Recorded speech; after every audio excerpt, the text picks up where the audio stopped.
ನಮಸ್ಕಾರ ಎಲ್ರಿಗೂ, welcome back to my channel ಮನೆ ಕೈ ರುಚಿ. ಇವತ್ತು ನಾನು ಕ್ವಿಕ್ಕಾಗಿ 10 ನಿಮಿಷದಲ್ಲಿ ರೆಡಿ ಆಗೋವಂಥ ಒಂದು ಕ್ಯಾಪ್ಸಿಕಮ್ ಕರಿ ಮಾಡೋದನ್ನು ತೋರಿಸ್ತಾ ಇದ್ದೀನಿ.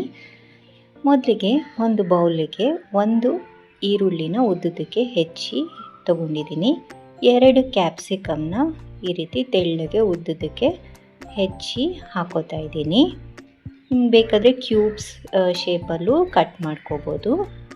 ಮೇಲ್ಗಡೆ ರುಚಿಗೆ ಬೇಕಾದಷ್ಟು ಉಪ್ಪು, 1 ಸ್ಪೂನಷ್ಟು ಖಾರದ ಪುಡಿ, ಒಂದು ಅರ್ಧ ಸ್ಪೂನಷ್ಟು ಧನಿಯಾ ಪುಡಿ, ಒಂದು ಅರ್ಧ ಸ್ಪೂನಷ್ಟು ಗರಂ ಮಸಾಲನ ಹಾಕ್ಕೊಂಡು ಈ ರೀತಿ ಚೆನ್ನಾಗಿ ಕಲಿಸ್ಕೋಬೇಕು. ಆ ಮಸಾಲೆ ಎಲ್ಲ ಈರುಳ್ಳಿ ಮತ್ತು ಕ್ಯಾಪ್ಸಿಕಮ್ಗೆ ಚೆನ್ನಾಗಿ ಅಂಟ್ಕೊಳ್ಳೋ ರೀತಿಯಲ್ಲಿ ನೀಟಾಗಿ ಕಲಿಸ್ಕೊಡೋಣ.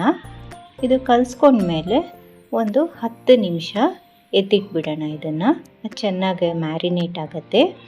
ಅಷ್ಟರಲ್ಲಿ ಒಂದು ಬಾಣಲಿಗೆ ಒಂದು ಅರ್ಧ ಕಪ್ಪಷ್ಟು ಕಡಲೆಕಾಯಿ ಬೀಜನ ತೊಗೊಂಡಿದ್ದೀನಿ. ಇದನ್ನು ಚೆನ್ನಾಗಿ ಡ್ರೈ ರೋಸ್ಟ್ ಮಾಡಬೇಕು.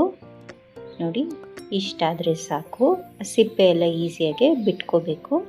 ಹೀಗೆ ಇದನ್ನು ಮಿಕ್ಸಿ ಜಾರ್ಗೆ ಹಾಕ್ಕೊಂಡು ಈ ರೀತಿ ತರಿಯಾಗಿ ಗ್ರೈಂಡ್ ಮಾಡ್ಕೊಳ್ಳೋಣ.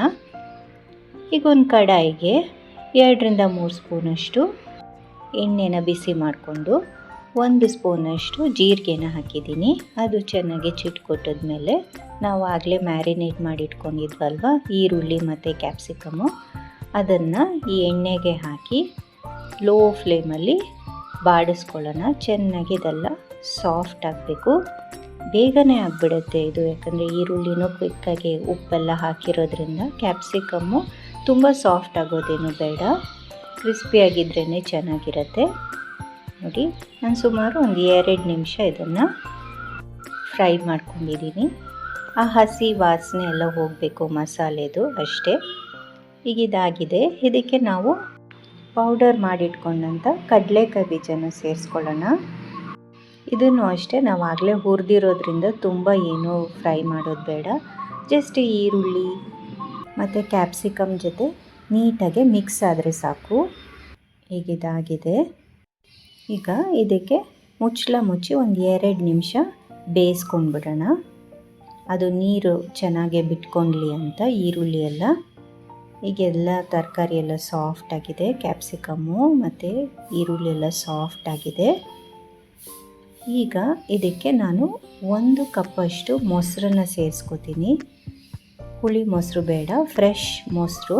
ಚೆನ್ನಾಗಿ ಬೀಟ್ ಮಾಡಿಕೊಂಡು ಲೋ ಫ್ಲೇಮಲ್ಲಿ ಈ ರೀತಿ ಮಿಕ್ಸ್ ಮಾಡ್ಕೋಬೇಕು.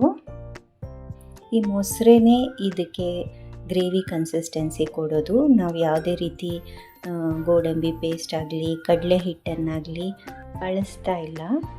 ಈಗ ಇದನ್ನು ಚೆನ್ನಾಗಿ ಮಿಕ್ಸ್ ಮಾಡಿಕೊಂಡು 1 ಚಿಟಿಕೆ ಅರಿಶಿನ ಹಾಕೋತಾ ಇದ್ದೀನಿ.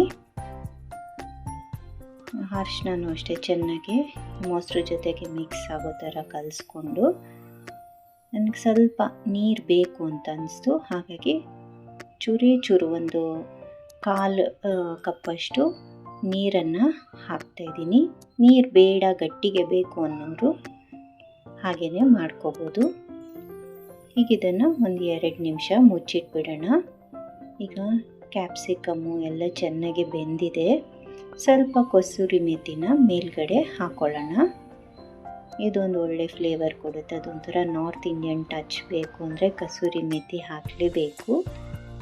ಈಗ ಇದನ್ನು ಹಾಕಿ ನೋಡಿ, ಈ ರೀತಿ ಚೆನ್ನಾಗಿ ಕುದಿ ಬರ್ತಾಯಿದೆ. ಈಗ ಇದು ರೆಡಿಯಾಗಿದೆ. ಚಪಾತಿ ಜೊತೆಗೆ, ರೋಟಿ ಜೊತೆಗೆ ತುಂಬಾ ಚೆನ್ನಾಗಿರುತ್ತೆ. ಪೂರಿ ಜೊತೆಗೆ ಒಂದು 10 ನಿಮಿಷದಲ್ಲಿ ರೆಡಿ ಆಗೋಗ್ಬಿಡುತ್ತೆ. ಎಷ್ಟು ಚೆನ್ನಾಗಿರುತ್ತೆ ಅಂದರೆ, ನಮ್ಮನೇಲಂತೂ ವಾರಕ್ಕೆ 1 ಸಲಿನಾದರೂ ಈ ಡಿಶ್ನ ಮಾಡೇ ಮಾಡ್ತೀವಿ. ಲಂಚ್ ಬಾಕ್ಸ್ಗೂ ಹಾಕೋಕ್ಕೆ ತುಂಬಾ ಚೆನ್ನಾಗಿರುತ್ತೆ. ಒಂದೊಂದು ಸಲ ಬೇಜಾರಾಗುತ್ತೆ ಏನಪ್ಪ ಮಾಡೋದು ಅಂತ, ಅಡುಗೆ ಮಾಡೋಕ್ಕೆ ಮೂಡಿಲ್ದಿದ್ದಾಗ ಪಟ್ ಅಂತ ರೆಡಿ ಆಗೋವಂಥ ಡಿಶ್ ಇದು. ಟ್ರೈ ಮಾಡಿ, ಹೇಗೆ ಬಂತು ಅಂತ ಖಂಡಿತ ಕಮೆಂಟ್ ಸೆಕ್ಷನಲ್ಲಿ ತಿಳಿಸಿ. ಹಾಗೆಯೇ ಈ ವಿಡಿಯೋ ನಿಮಗೇನಾದರೂ ಇಷ್ಟ ಆಗಿದ್ದಲ್ಲಿ ಪ್ಲೀಸ್ ಲೈಕ್ ಮಾಡಿ, ಶೇರ್ ಮಾಡಿ ಮತ್ತು ಸಬ್ಸ್ಕ್ರೈಬ್ ಮಾಡಿ ಅಂತ ಹೇಳ್ತಾ, see you in the next video. Happy cooking.